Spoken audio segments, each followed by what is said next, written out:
नमस्कार प्रिय विद्यार्थियों। आज आपको IUPAC nomenclature of coordination compound यानी उपसंयोजी यौगिकों के आईयूपीएसी नामकरण के बारे में जानकारी दे रहे हैं। तो जैसा कि आप जानते हैं, उपसंयोजी यौगिक या इन्हें कॉम्प्लेक्स साल्ट भी कहते हैं, वे यौगिक होते हैं जो जलीय विलयन में अपने अवयवी आयनों का परीक्षण नहीं देते हैं। ठीक है, तो ये जटिल लवण भी कहलाते हैं, उपसंयोजी यौगिक भी कहलाते हैं, क्योंकि इनमें जो बॉन्ड होता है वो उपसंयोजी बॉन्ड होता है। तो आपको इनके आईयूपीएसी नोमेनक्लेचर के बारे में जानकारी दे रहे हैं। ये मोस्ट इम्पोर्टेंट टॉपिक है, इनके आईयूपीएसी नाम जरूर आते हैं एग्जाम में, 12th एग्जाम में। तो यहाँ आप देखें, मैं एक एग्जाम्पल लिख रहा हूँ जो एक कॉमन और सबसे ज़्यादा बार पूछा जाने वाला उपसंयोजी यौगिक है।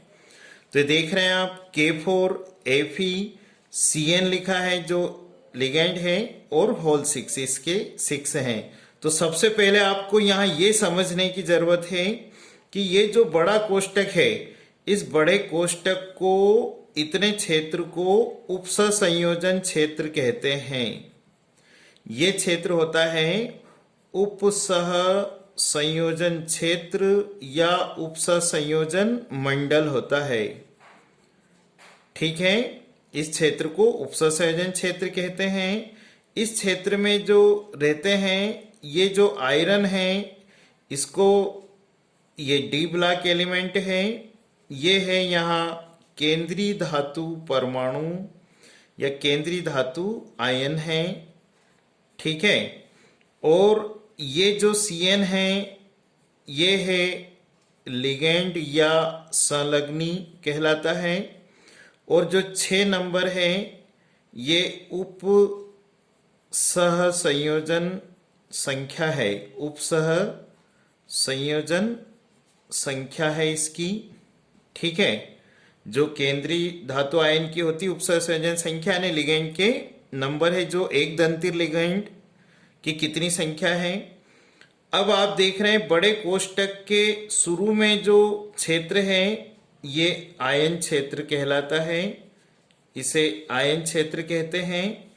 और बड़े कोष्टक के बाद वाला क्षेत्र है, ये भी आयन क्षेत्र है, ये भी आयन क्षेत्र है। अब आपको यहाँ समझने की जरूरत है, आयन क्षेत्र दोनों हैं, लेकिन इधर का धनायन क्षेत्र है, इधर धनायन रहता है संकुल यौगिक में, और इधर ऋणायन क्षेत्र है। उदाहरण के लिए जैसे क्षार धातु वगैरह जो धनायन बनाती है, तो उनको अगर है किसी संकुल यौगिक में या उपसंयोजी यौगिक में, तो वो बड़े कोष्टक के पहले आएगी। और जैसे हेलोजन वगैरह है, जो बड़े कोष्टक के बाद में भी रहेंगे। लेकिन आपको यहाँ ध्यान रखने की जरूरत ये है कि जो बड़े कोष्टक के अंदर, यानी इसे बोलते हैं हम उपसंयोजन क्षेत्र, तो उपसंयोजन क्षेत्र के अंदर केंद्रीय धातु आयन को छोड़कर जो भी अणु या जो कंपाउंड रहेंगे या आयन रहेंगे, वो सब संलग्नी कहलाएंगे, लिगेंड कहलाएंगे। ठीक है, तो इनके आईयूपीएसी नामकरण के कुछ नियम हैं। जैसे हमें इसका नाम लिखना है, तो यही उदाहरण देखें हम, K4FeCN का होल 6, ये जो आयरन है यहाँ केंद्रीय धातु आयन है। अब यहाँ पर सबसे पहला नियम यही है कि अगर उपसंयोजी यौगिक में धनायन क्षेत्र में, यानी इस आयन क्षेत्र में है कोई परमाणु है या आयन है, तो उनका नाम सबसे पहले आएगा। तो मीन्स आपको ये समझना है होगा कि ये जो संकुल यौगिक भी है, ये भी 3 तरह के हैं, है ना, धनायन, ऋणायन और उदासीन संकुल। तो अगर बड़े कोष्टक के पहले इधर आयनिक क्षेत्र में, धनायन क्षेत्र में है, तो ये संकुल पर ऋणायन हो जाता है। तो ये जो संकुल है, ये जो उपसंयोजन क्षेत्र है, इस पे ऋण रहेगा। तो ऋणायनिक संकुल होगा तो उसमें सबसे पहले धनायन क्षेत्र में जो आयन हैं उनका नाम सबसे पहले आएगा और इनकी संख्या नहीं लिखते हैं, ये आपको ध्यान रखना है। तो इसका नाम लिख रहा हूं मैं पोटेशियम, ठीक है। सबसे पहले पोटेशियम आएगा। फिर आप देख रहे हैं ये जो संलग्नी है या लिगेंड बोलते हैं, ठीक है, इसका नाम आएगा तो पोटेशियम, लेकिन इसके पहले इसकी संख्या आएगी, ठीक है। तो ये जो 6 है इसको बोलते हैं हेक्सा, ठीक है, हेक्सा होगा।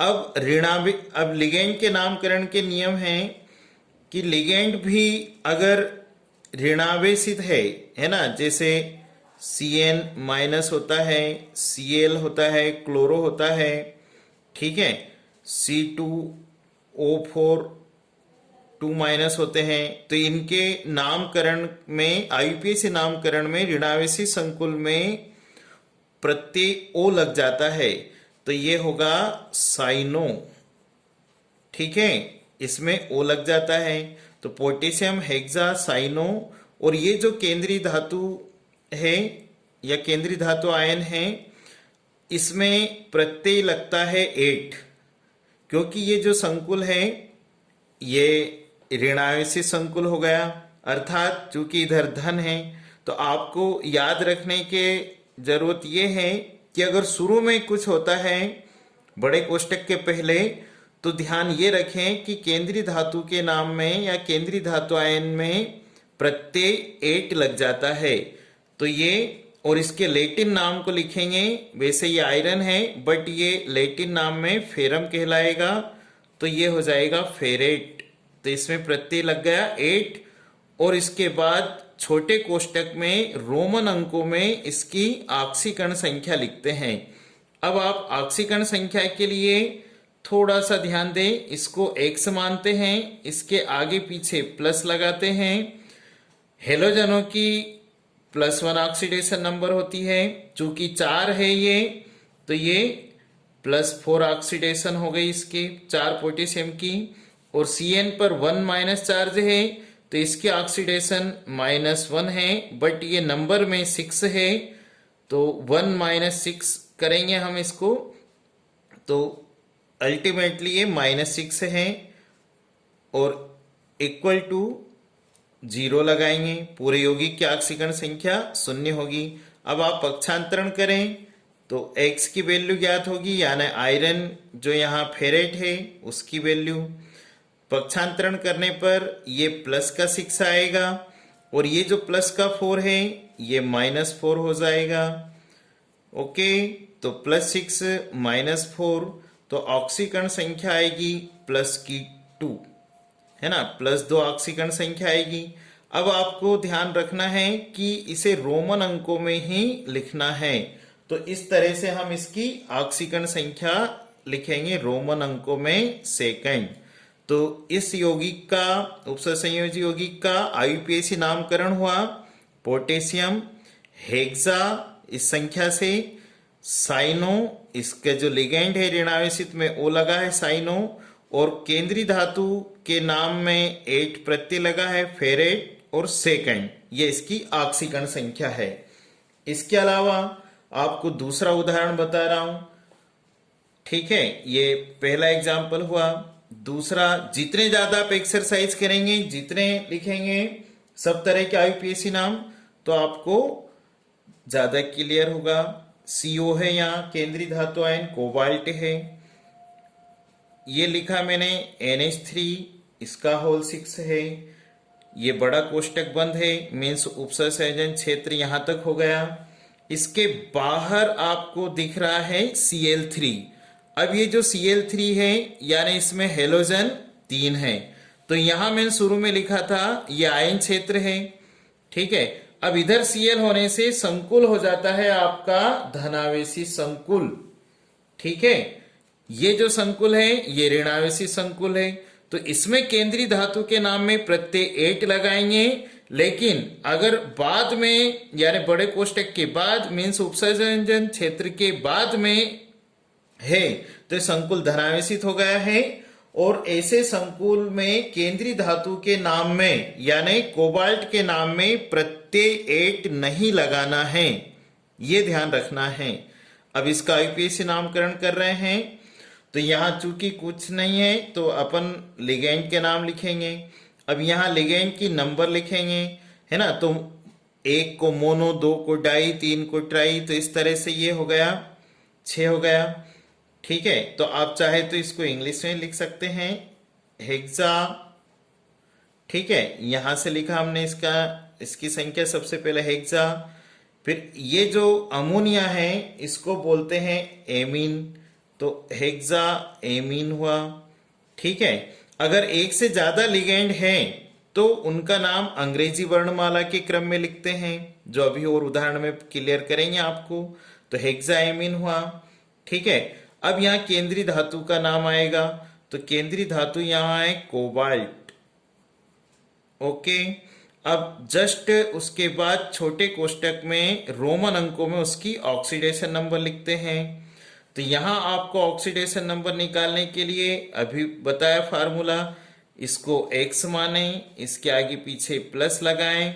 चूंकि ये अमोनिया है, अमोनिया उदासीन है, न्यूट्रल है, इसके ऊपर कोई आवेश नहीं है, ये कंपाउंड है, तो इसके ऑक्सीकरण संख्या हो जाएगी 0। अब 6 भी है तो 0 ही होना है।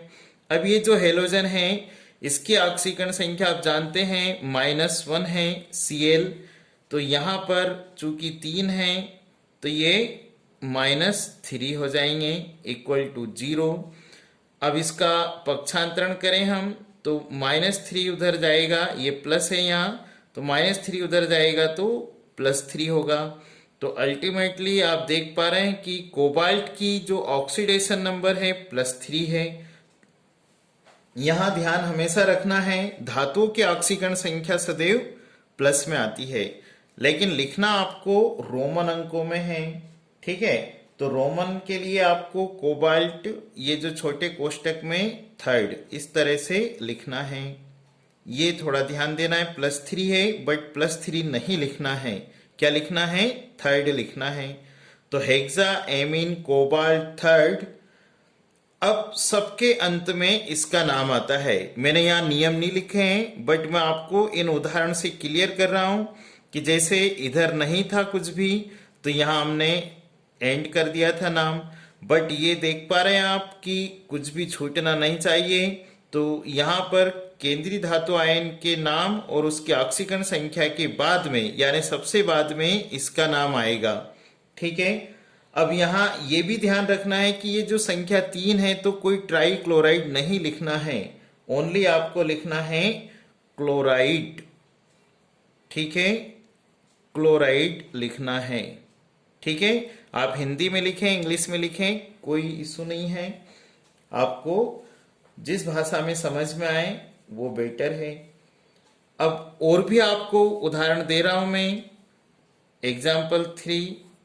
ठीक है, अब इसमें आपको जितने ज्यादा आप एक्सरसाइज करेंगे उतने आईयूपीएसी नाम क्लियर होंगे।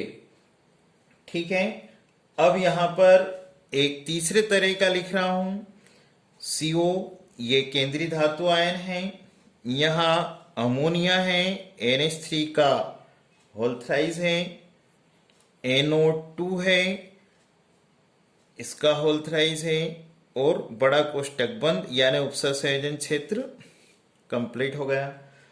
अब आप इस संकुल को क्या बोलेंगे, आप देख रहे हैं ना तो बड़े कोष्टक के इधर शुरू में कुछ है या नहीं और ना ही एंड में है। ठीक, तो ये 3 तरह के नाम हैं, जबकि बड़े कोष्टक के पहले कुछ लिखा हो तो आप ध्यान रखें हमेशा केंद्रीय धातु आयन में प्रत्यय 8 लगाएंगे। अगर बड़े कोष्टक के बाद में है यानी ऋणायन क्षेत्र में है तो आपको उसके नाम में 8 वगैरह नहीं लगाना है। और ये संकुल हुआ धनावेशी संकुल और ये संकुल हुआ ऋणावेशी संकुल, और इधर जबकि दोनों तरफ नहीं है तो ऐसे यौगिक को या ऐसे संकुल को उदासीन संकुल कहते हैं। ठीक है, ये संकुल कैसा है आप ध्यान रखें, उदासीन है, ठीक है। और जिसमें Cl3 इधर है, ये संकुल कैसा है, धनायनी संकुल है, ये ध्यान रखना है। और जिसमें K4 शुरू में है इधर बड़े कोष्टक के, ये संकुल को बोलते हैं ऋणायनी संकुल। ओके, तो ये थोड़ा ध्यान रखें। उदासीन है तो इसमें भी केंद्रीय धातु के नाम में प्रत्यय नहीं लगाएंगे। ओके, अब हम इसका आईयूपीएसी नामकरण कर रहे हैं। तो आप देखें ध्यान से कि सबसे पहले हमें इधर देखना है तो कुछ भी नहीं है।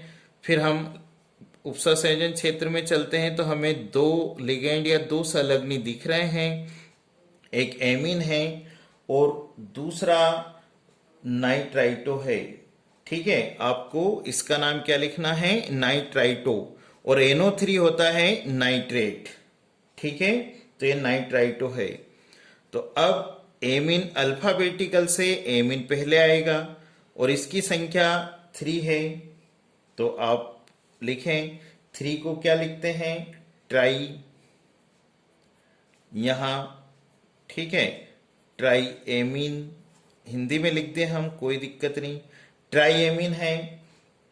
अब इसका नाम आएगा तो इसकी भी हमें उपसंयोजन संख्या बोलते हैं या इसके नंबर बोलते हैं। तो ये भी 3 है, तो 3 के लिए ट्राई आएगा, ठीक है, ये ट्राई लिखा मैंने। अब देख रहे हैं इसको नाइट्राइटो, NO2 को क्या बोलेंगे, नाइट्राइटो।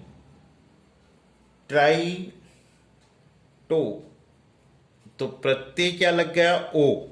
अब O लगने से ही आप समझ रहे हैं कि इसकी ऑक्सीकरण संख्या माइनस में है, नाइट्राइटो, और केंद्रीय धातु ये है CO।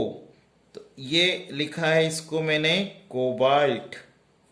ओके, अब जस्ट बाद में छोटे कोष्टक लगा देते हैं हम और जिसमें लिखेंगे इसकी ऑक्सीकरण संख्या, ठीक है। अब यहां पर आपको ऑक्सीकरण संख्या निकालने का फिर से फार्मूला बता रहा हूं। CO को आप X माने, केंद्रीय धातु को, ठीक है, और इसके आगे पीछे प्लस लगाया मैंने। ये जो एमीन है ये न्यूट्रल है, तो न्यूट्रल है, चाहे 3 हो 4 हो तो अल्टीमेटली आना 0 ही है, प्लस लगाया, ठीक है। फिर ये नाइट्राइटो यानी इसकी ऑक्सीकरण संख्या -1 होती है, NO2 -1, ठीक है। तो यहां पर -1 लिखा मैंने, लेकिन आप देख रहे हैं संख्या में 3 है, तो चाहे हम सीधे -3 लिख देते, ठीक है, या मल्टीप्लाई कर देंगे इक्वल टू 0। ये ध्यान रखना है, शून्य होगी पूरे यौगिक की ऑक्सीकरण संख्या। ओके, अब यहां पर x की वैल्यू अगर हम निकालेंगे तो x की वैल्यू आएगी, ये -3 है इधर, बड़े कोष्ट यानी कि पक्षांतरण करने पर ये हो जाएगा +3। तो यहां पर भी x की वैल्यू +3 है, अर्थात कोबाल्ट की ऑक्सीडेशन नंबर +3 है। लेकिन आप जानते हैं कि आपको चिन्ह नहीं लगाना है और रोमन अंकों में ऑक्सीकरण संख्या लिखना है केंद्रीय धातु के नाम के जस्ट बाद। तो उम्मीद कर पा रहे हैं कि आपको आईयूपीएसी नामकरण समझ में आ रहे होंगे। इसके अलावा और भी हम एक्सरसाइज कर रहे हैं और भी नाम लिख रहे हैं, तो आप देखें ये आईयूपीएसी नामकरण किस तरह से बने हैं, ठीक है। सभी तरह के आईयूपीएसी नामों को हम देखेंगे। अब यहां पर एक और लिख रहा हूं मैं उदाहरण, उपसंयोजन क्षेत्र लिखा, ये केंद्रीय धातु लिखी क्रोमियम मैंने, छोटे कोष्टक में लिखा H2O और H2O 6 है यानी होल 6 हुआ, और बड़े कोष्टक के बाद यानी उपसंयोजन क्षेत्र के बाद Cl3 है। ओके, अब ये एक संकुल यौगिक है। अब आपको इस संकुल यौगिक को या उपसंयोजी यौगिक को पहचानना है कि ये ऋणायन है, धनायन है या उदासीन है। तो आप देख पा रहे हैं कि ये जो Cl इधर आने से ये संकुल धनायन हो गया, यानी Cl3 है तो इस पे 3+ लग गए। तो हम इस संकुल को धनायनी संकुल बोलेंगे। ओके, तो धनायनी संकुल। अब हमने जैसे पहचान लिया धनायनी संकुल है, तो हमें यहाँ 8 नहीं लगाना है। ओके, अब इधर कुछ है नहीं, तो हम लिगेंड के से नाम शुरू करते हैं, बट उसके पहले इसकी संख्या लिखते हैं। तो ये जो 6 है, तो इसको मैंने लिखा हेक्सा। ओके, फिर H2O को लिखते हैं एक्वा, AQUA, एक्वा, है ना। जल को एक्वा या हाइड्रेट बोलते हैं, बट हम यहाँ एक्वा लिखेंगे, एक्वा। और क्रोमियम, क्रोमियम, ठीक है, क्रोमेट नहीं करेंगे। क्यों नहीं करेंगे आप जानते हैं, क्योंकि इसके इधर यानी कि धनायनी संकुल है, ठीक है। तो क्रोमियम लिखेंगे हम, और जस्ट बाद उसकी ऑक्सीकरण संख्या। ओके, और सबके अंत में ये Cl, तो ये होगा क्लोराइड, ठीक है, क्लोराइड हुआ। अब यहां पर ऑक्सीकरण संख्या मैंने छोड़ रखी है, फिर आपको समझा रहा हूं। ऑक्सीकरण संख्या Cr की होगी यहां पर ऑक्सीकरण संख्या, तो उसको 1 से लिखा, ठीक है। जल उदासीन होता है, तो इसकी ऑक्सीकरण संख्या हो गई 0, चाहे 6 हो या 10 हो, कितने भी है तो 0 है। प्लस लगाएंगे, Cl की -1 है, बट संख्या में 3 है, तो -3 लिख दिया, है ना। पूरे यौगिक की 0 हो गई। पक्षांतरण करेंगे तो x इक्वल टू +3, यानी क्रोमियम की ऑक्सीकरण संख्या यहाँ पर +3 आई, लेकिन हमें तो रोमन अंकों में लिखना है, तो ये मैंने रोमन अंकों में छोटे कोष्टक में लिखी है। ये इसका IUPAC नाम हुआ। अब दूसरा उदाहरण देखें जिनमें जटिल लिगेंड है। उदाहरण के लिए जटिल लिगेंड वाले का नाम लिख रहे हैं हम, है ना। यहां पर देख रहे हैं आप, बड़े कोष्टक में लिखा मैंने Cr केंद्रीय धातु आयन, और En लिखा है, En का होल थ्राइस है, ठीक है, और फिर Cl3 है। अब यहां आपको पहचानना है ये संकुल कैसा है, तो ये संकुल धनायनी संकुल है, इसके जैसा। बिल्कुल सही पहचाना आपने। लेकिन ये जो En है ये जटिल लिगेंड है, ये उसका शॉर्ट फॉर्म लिखा है En, जिसको बोलते हैं एथिलीन डाइएमिन, ठीक है, एथिलीन डाइएमिन। और ये जो 3 नंबर है इसके, ये इसकी संख्या है। तो जब जटिल लिगेंड 2 हो तो बिस कहते हैं उसको, बिस लगता है, और 3 हो तो ट्रिस, और 4 हो तो टेट्राकिस। अब यहां आपको 3 के लिए क्या लिखना है, ट्रिस लिखना है, तो ये लिख रहा हूं मैं, ट्रिस। फिर छोटे कोष्टक में लिखते हैं जटिल लिगेंड का नाम। ये जो En